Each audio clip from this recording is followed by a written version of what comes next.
Seems like everybody's talking about the SHTF situations that are getting ready to come down, or at least everybody assumes that they're coming down. A lot of the guys that I've seen talking on YouTube about what's the best round, what's the best caliber for SHTF, a lot of them I think are overlooking a very important aspect, and that is the projectile. No matter what round you use, I don't care if it's 5.56, 7.62 by 39, 308, if you're using a full metal jacket, you're severely hindering your anti-personnel capability, and you're even further limiting your hunting capability utilizing those rounds. Projectiles, I should say, not the rounds. The rounds are fine, by and large. One of the things when I was in the military that was coming up, and this is back 2006, 2007, was the ineffectiveness of the M855 round in combat. Now here, we don't have the same situations as what they did in Afghanistan and Iraq. We're not going out on patrols. We're not looking for Taliban, Al-Qaeda, whatever. We're just trying to protect our homes. So what is the best projectile, not bullet, but projectile for these weapons? It's not the full metal jacket. It's not your penetrator. If somebody comes up to you and they're wearing hard body armor like what I am right now, I've got level 4 plates in here, you're not going to penetrate that, not even with a 308. I don't care. Even if you've got armor piercing rounds, you're probably not going to punch through this thing. Maybe not even with a high powered deer rifle, depending on what kind of steel and manufacturer you've got, what their rating is. So one of the things that I think needs to be addressed and brought up, along with shot placement, if they're unarmored, yeah, you might be able to get away with full metal jackets, even though it's not ideal. One experiment that I did last year, I was raising hogs. I had one piglet that died early on, and I wanted to know, what does a full metal jacket do to an animal? I had read an online forum about, and I run a 6.5 Grendel primarily. This is my Alexander Arms XCR in 6.5. This is my primary go-to rifle. If you've watched the channel, you've seen another video on it. But what does a full metal jacket do? There was a forum that some of the guys said that these full metal jackets were fine for hunting hogs. I want to test that. So I took the piglet out after it had already died, and I fired, I think it was 5 rounds of full metal jacket, the 100 grain. And what I found was, I won't say amusing, but interesting.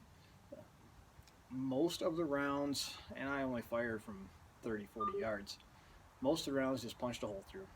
They didn't yaw or twist, tumble.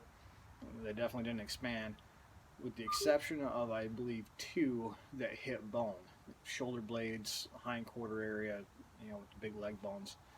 Those ones tilted and they yawed quite a bit, blew some sizable holes out the side of that piglet. We're talking a 20, 30 pound piglet, so not real big, but given the parameters, I think it was a decent representation of what those bullets will actually do.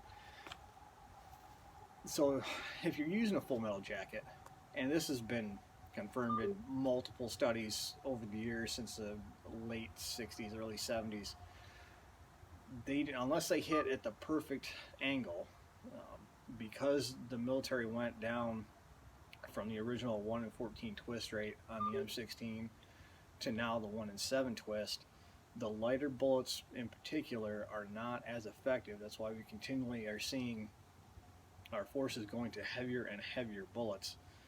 Special operations primarily uses the M262, I believe it's a 77 grain OTM, and while it's an open tip, it is not designed to expand. It's against the laws of the Geneva Convention and the Hague, I believe, for international warfare.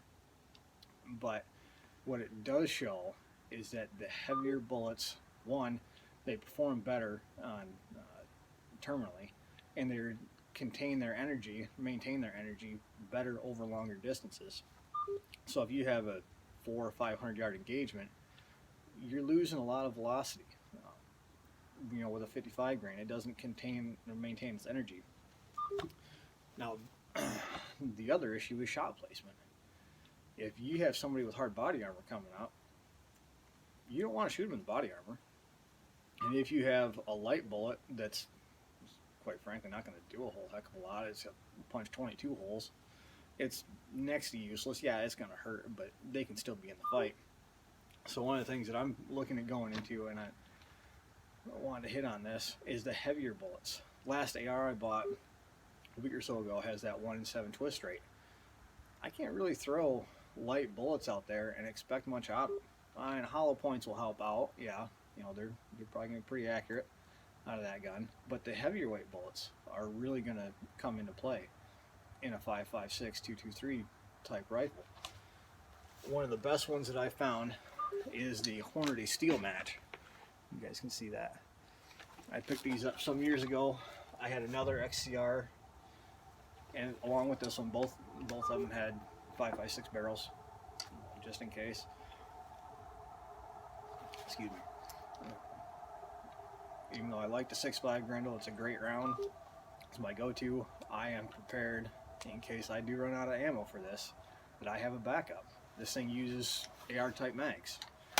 It's got the quad rail, just like the AR. It takes AR hand grips. I can configure this and transition with anybody in a team, whether they're military or private. If they're using M4 style rifle, I can integrate with them and be good to go.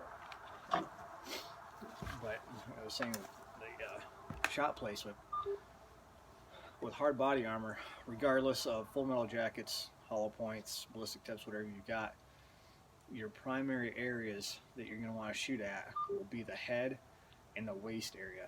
And the head's obvious, contains central nervous system. The waist area, and this is especially true on the full metal jackets if they will do that yaw, is that there's a lot of arteries down in there. Basically the groin area. You know, the old saying, shoot them in the nuts. Well, yeah, it sounds funny, but it's true. You got so many arteries, the femoral arteries down there. You've got it on both sides of your legs. You shoot somebody down there, they're out of the fight, they're going to bleed out, they're done.